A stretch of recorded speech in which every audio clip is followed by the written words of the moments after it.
السلام علیکم ورحمۃ اللہ وبرکاتہ۔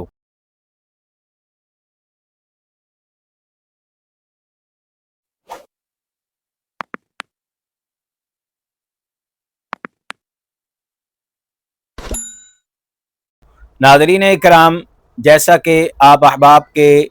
بالکل یہ سوشل میڈیا سے وابستہ ہیں اور یہ آپ کو واقعہ سامنے آ چکا ہوگا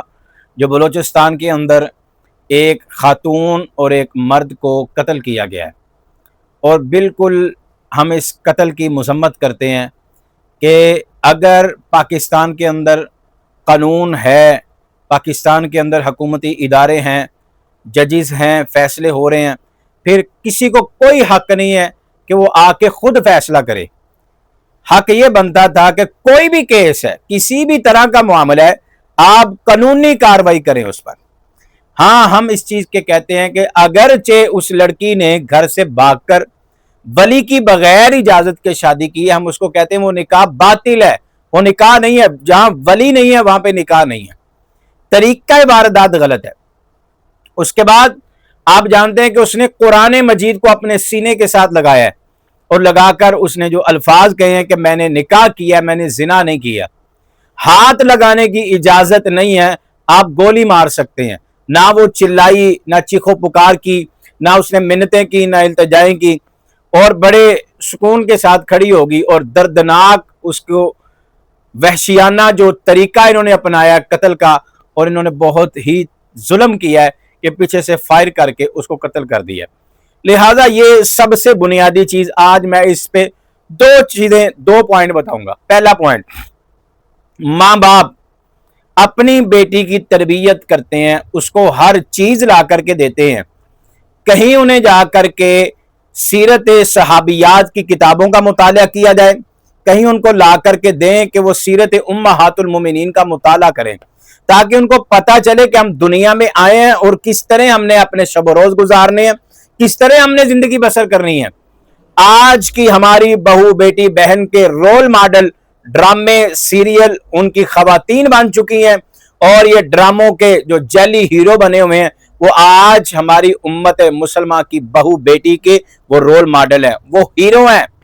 اور آج یہ بہت بڑی کمی ہے ماں باپ کو، جہاں ہم اپنی بیٹی کے بہت زیادہ خواہشات کو پوری بھی کرتے ہیں اور تحفے تحائف بھی دیتے ہیں، وہاں پر یہ تحفہ لازمی ہے کہ اس کو مطالعہ کے لیے سیرت صحابیات لا کر کے دی جائے۔ دوسرا پوائنٹ یہ ہے کہ اگرچہ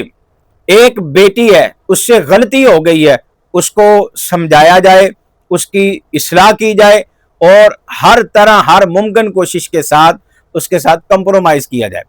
تیسری بات، اگر کوئی بیٹی کہہ دیتی ہے کہ میں فلاں کو پسند کرتی ہوں، یا بیٹا کہہ دیتا ہے، پہلے آپ کا حق بنتا ہے آپ اس سے پوچھیں بیٹا آپ کی کوئی نظر میں ہے؟ جیسے کہ رسول اللہ صلی اللہ علیہ وسلم نے اپنی بیٹی سیدہ فاطمہ الزہرا رضی اللہ تعالی عنہ کے پاس آئے اور کہا بیٹا میں نے تمہارے لیے بطور خامد انتخاب کیا ہے، دنیا کا اعلیٰ ترین انسان ہے، وہ کون ہے؟ حضرت علی رضی اللہ تعالی عنہ۔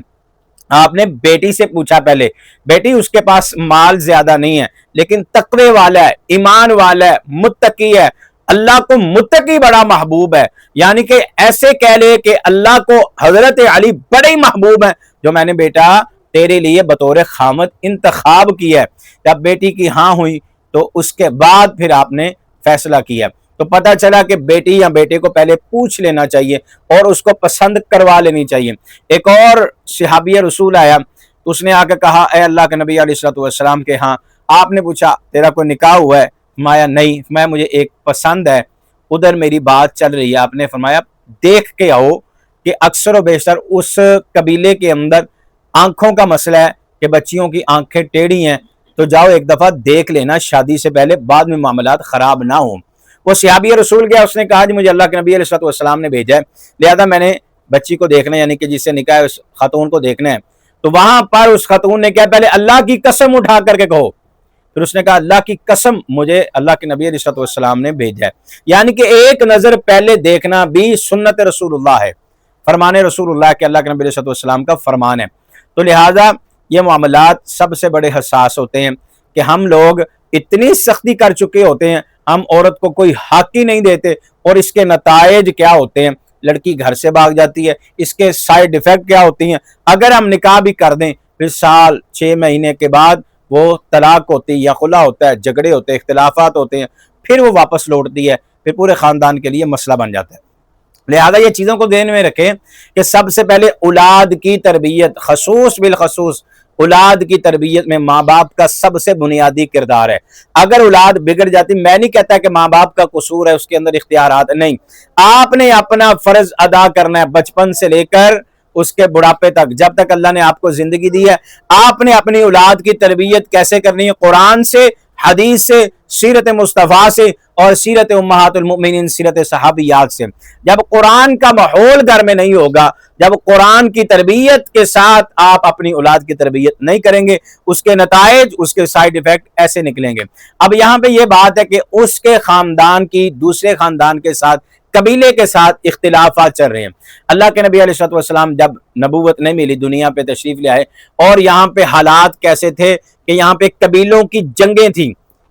فصلوں کے اوپر پانی لگانے پر ایک دوسرے کا قتل ہو جاتا تھا، بیٹیوں کو زندہ درگور کیا جاتا، حالات بڑے ٹف تھے۔ تو اللہ رب العالمین نے انسانیت کے اوپر سب سے بڑا فضل کرم کیا کہ اللہ نے آخری نبی جناب محمد صلی اللہ علیہ وسلم کا اللہ رب العالمین نے نزول فرمایا، پیدا فرمائے، اور نبوت اور ختم نبوت کا تاج ان کے سر پہ سجایا۔ اس کے ساتھ امت کی تربیت ہوئی۔ اللہ کے نبی علیہ السلام نے صرف مکے کے اندر 360 بتوں کو نہیں توڑا تھا، جو سب سے بڑا بت اندر بیٹھا ہے نا، اس کو قتل کیا تھا کہ یہ برادری کا بت، یہ قبیلوں کے جھگڑے اختلافات کا بت، یہ ساری ضدوں کو اللہ رب العالمین نے میرے محبوب علیہ السلام کی تربیت کی وجہ سے توڑ دیا تھا۔ جو جو کلمہ پڑھتا گیا اس کے دل میں نرمی پیدا ہوتی رہی، بھائی چارہ پیدا ہوتا رہا۔ تو لہذا یہ قبیلے کا بھی بہت بڑا مسئلہ تھا کہ فلاں قبیلے کا لڑکا ہے، اس نے ہماری لڑکی کے ساتھ نکاح کی ہے، یہ ضد، یہ اناع، یہ تکبر، یہ لے ڈوبا ہے،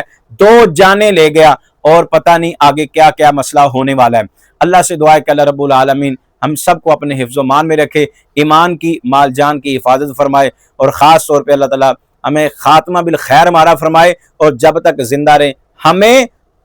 اور ہماری اولادوں کو اپنے ماں باپ کے لیے ذریعہ نجات بنائے، اور ہدایت کی دولت سے مالا مال فرمائے، عقیدہ توحید عطا فرمائے، اور اس طرح کے فتنے خرافات سے اللہ رب العالمین محفوظ فرمائے۔ جزاک اللہ خیر۔